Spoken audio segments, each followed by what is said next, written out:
Joining me now is Colby Hall, the founding editor of Mediaite, to discuss one micro but fascinating media story from the Republican National Convention, and that's Tucker Carlson.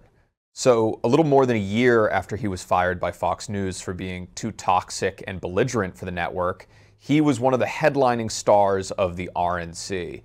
Colby, you watched some of his speech on Thursday night. Tell us about it. What did you think of that speech? I mean, it was precisely what the convention hall wanted and loved. And if there's any question about Tucker Carlson's ability to sort of extemporaneously throw red meat at an adoring crowd. I mean, it's funny, the RNC is featuring all these sort of people that are speaking. They're politicians, they're not broadcasters, they're not performers. And Tucker Carlson made that very, very clear because he's a pro. And so just his appearance was a big deal. His messaging was not necessarily in line with the supposed unity theme that we were told was going to be the case. But it sort of was a big hit amongst adoring fans. Yeah, I was looking at the reaction from reporters that were in the room, and it was a massive reception. And there's a lot of talk about how Tucker Carlson is less powerful than he was at Fox, how he doesn't command the same audience, how he's just a podcaster now. But reporters on the ground in Milwaukee said he got the biggest crowd response from the convention, aside from Trump, I'm sure. They said this before Trump took the stage a little while later. So to me, it really signaled that Tucker Carlson is truly a star of the Trumpy Republican Party. And I'm wondering if that means anything for perhaps a political future for him beyond the media career that he's carved out for himself now, regardless of how successful that media career has been. It's a fascinating transition that Tucker's undergone over the last 6-7 years. I'm old enough to remember a time where he didn't really cover Trump that much in the early years of his administration. And he would say publicly, like, I don't find Trump terribly interesting. And because it was clear that he didn't necessarily, privately think that Trump was all that. I mean, there's all this sort of stuff that he thought that Trump's sort of a buffoon. But it's clear that Trump is this movement. And, now that Tucker doesn't have a huge audience of Fox News, he is addicted to power influence, like most TV people.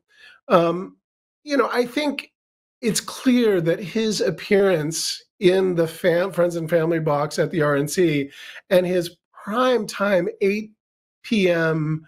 RNC speech, which just kicked it all off, it wouldn't surprise me if Tucker Carlson wasn't considered for some sort of cabinet role in a theoretical Trump administration. I don't know. It's hard to imagine Tucker having any interest or patience for being some sort of official role in D.C. because you have to kowtow to a lot of apparatchiks and bureaucrats.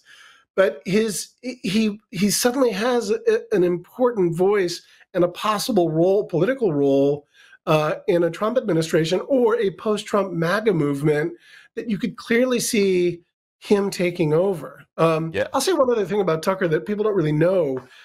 His sort of aggressive, aggrieved, angry sort of Fox News and performative personality is different from the private charmer. He's a gadfly. He loves to gossip with media members across the board. And he's a charmer privately. So he gets a kind of a pass in the political media landscape because people know him and I dare say kind of like him privately and understand that he's just kind of a deeply cynical guy that's just, he's throwing out aggressive copy to get an audience. He's farming engagement to great success. And so Tucker Carlson coverage is kind of muted, I think, as a result. One of the things that really struck me is it almost feels Trumpian, his ascent from, because if you remember, you've been covering cable news for a long time. It wasn't that long ago that Tucker Carlson was on Fox and Friends Weekend, right? The bowels of the Fox News lineup, falling asleep on air at 7 a.m. on Saturday. And he had this remarkable ascent from, kind of afterthought of the cable news space, guy who appears on Dancing with the Stars and wears a bow tie, to now the most popular man at the RNC. And I do want to talk about, you mentioned his opinion about Trump. The thing that struck me the most about the Tucker speech was how fawning he was over Trump. He repeatedly called him a leader. The whole theme of his speech was that Trump is a true leader. He's brave. He called him a wonderful man.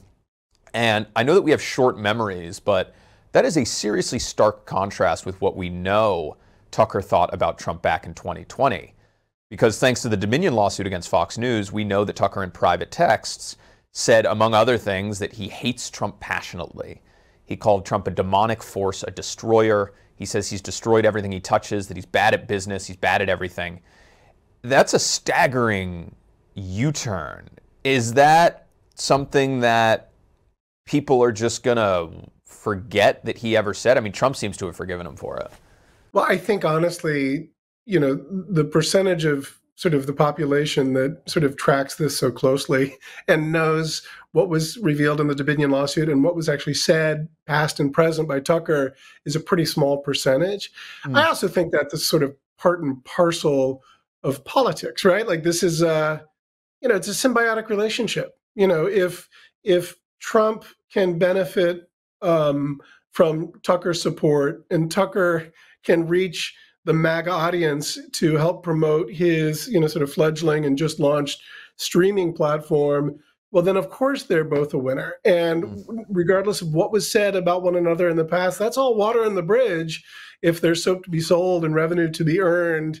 And that's why I think it's it's a deeply cynical move, but I don't think that's unique to MAGA, Trump, and Tucker. I just think in this instance, it's naked. I think to your other point real quickly, I think Trump and Tucker are very, very similar in that like privately they act one way, but publicly they love to rouse the rabble if it gives them sort of, makes them richer. And they've kind of cracked that code. So, again, I think once they're scratching each other's backs. I remember there was a time when, for us at Mediaite, coverage of these flip-flops, like Nikki Haley going from saying, Trump is fundamentally unfit for office, should never be anywhere near the White House, to saying that Trump should absolutely be president and the alternative would be hell. That used to get a lot of attention and there was a big audience for those stories. Now, since everyone in the Republican Party and in conservative politics has at one point said that Trump was evil, even his running mate, J.D. Vance, back in 2016, compared him to Hitler, and now is sucking up to him on the stage of the RNC because he's the VP nom.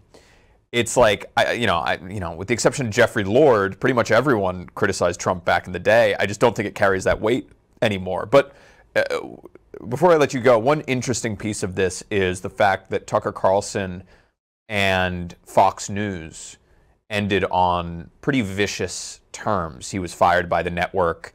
He has criticized the network since. The network maintains a pretty frosty relationship.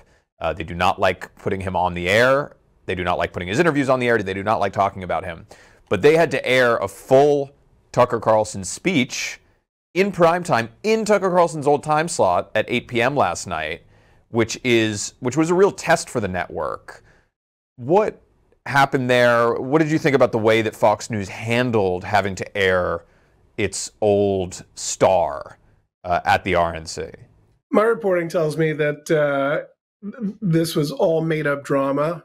In fact, I was told so repeatedly that like, no one cares about this. No one cares about this, that I feel like, methinks thou dost protest too much. That this was a real tricky situation for Fox News to manage. Ultimately, I think they realized that if they opted not to air Tucker Carlson, ignored him, like for example, Kimberly Guilfoyle, Don Jr.'s girlfriend, fiance, when she spoke, Fox News cut to an interview of a dog because Fox News is not huge fans of Kimberly Guilfoyle, who was another former host, right? Right. With Tucker Carlson, he's got a huge platform. He's got a huge audience. And more importantly, it seems like Fox News viewers, their audience still really loves Tucker. And what we saw with Dominion and the texts that were revealed from that, like the abiding ethos at Fox News is you need to give the audience what they want. And so I think they realized that the least worst scenario was to air Tucker. And I think effectively that was a smart call. And they can sort of say like, you know what, water under the bridge. let's move on, because Rupert Murdoch's not going to be around much longer. Tucker Carlson's young, and Fox News will go where their audience wants them, and that's what they did. Right. And notably, Martha McCallum, Fox News anchor, praised Tucker Carlson's speech afterwards. I thought that was interesting. Anyway, Colby Hall, founding editor of Mediaite, thanks so much for coming on the show. Really appreciate it. Thanks, dude. Good stuff.